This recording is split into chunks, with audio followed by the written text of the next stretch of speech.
I wasn't expecting to It's cry always so nice much. to hear. I just kept crying. Really? Is it meant to be emotional? Or am I... I think so. Yeah. I think it's very moving. Yeah. Good. Not just me. As an audience member, this was like a real nostalgic sort of trip down memory lane.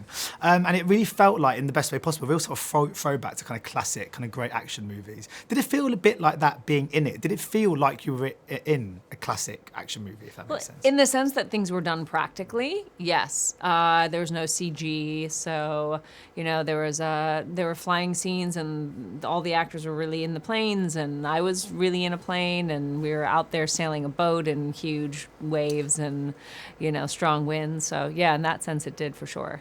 I mean, you've sort of been in some sort of big films and big franchises. Is there a different type of nervousness when you tackle a property like this that means so much to a whole sort of a very expectant fan base? I was definitely aware of those expectations and felt particularly beholden to the fans. And also, it's a huge and really special movie in Tom's career, so I felt very flattered that, he wanted me to be part of it. And yeah, it was definitely something I was aware of. So let's talk about Tom for a moment, because everyone I've spoken to so far at this junket has just said he's the most hard-working, diligent, committed person they've ever collaborated with, who just wants the absolute best from his project. Was that the case for you? It sounds like he just pushes everyone to their maximum, gets the best out of all departments, really. Yeah, I feel for sure he's someone who has extraordinary skill, in many areas. He's a great actor.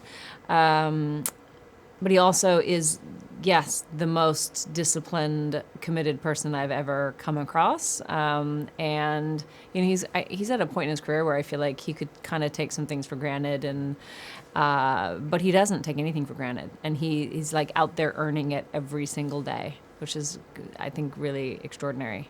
I think he got everyone to sort of learn how to pilot and stuff. I mean, because he pushes people and expects that. Did he get you to sort of learn how to sail or pull pints? I took sailing lessons. He didn't have to force me to do it. I very much wanted to, work on that and feel prepared. I love that, that Penny was a character who was out there seeking her own adventures and, at the helm of her own vessel that was moving very fast through the water. So I wanted to do everything I could to prepare for that. Did you learn how to pull the perfect pint? It looked like I don't know if it was perfect, but I definitely spent some time working on it. I mean, everyone was sort of saying, they were all flying, and some of them were sort of carrying on that. They were all sort of doing. Oh, really? Sort of learning how to carry on being a pilot or whatever. Did you ever get the chance to go in any of the planes? Did you ever go for a little spin? I did.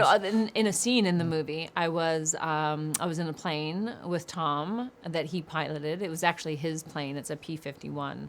That was an amazing experience. It seems everyone's sort of like learning these kind of new skill on this. Have you ever learned a skill across your career in a project that you've actually wanted to pursue after that project's kind of finished? Wanted to, yes. Have followed through with in reality. I'm not sure I have, because I've had to play piano in a movie, but then didn't really keep it up, or sailing, which I actually really enjoy, but I haven't really kept it up.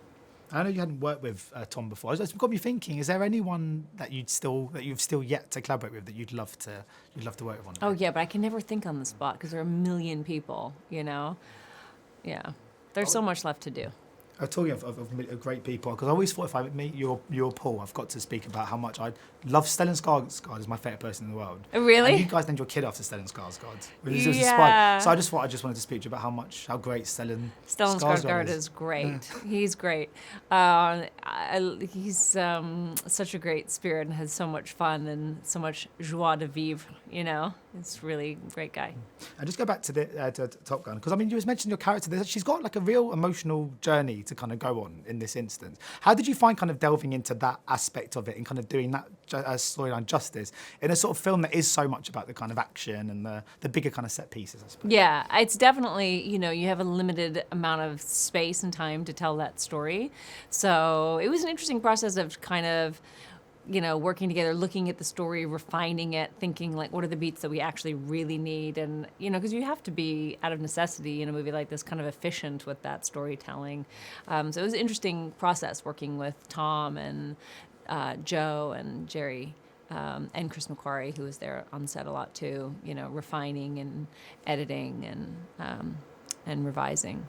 And my final question is, I mean, with Tom, you always think maybe sometimes when there'll be the end of a franchise or the end of a series, and then 10 years later he'll come back with like another one. If that call came for another Top Gun in a few years, do you reckon it'd be a character or a project you'd like to get involved in again? Oh, for sure. I mean, hopefully it won't be 36 years, but, you know, that might be tricky. I bet Tom could still do it. I bet Tom could still do it, yes. Brilliant. Well, thank you so much for your time, so much appreciated. Thank you. Thank you. Cheers. Ladies and gentlemen, you're watching Hey You Guys! Hey, you guys, huh? Hey, you guys. Is that from the Goonies? It is indeed, yes. Nice. Hey!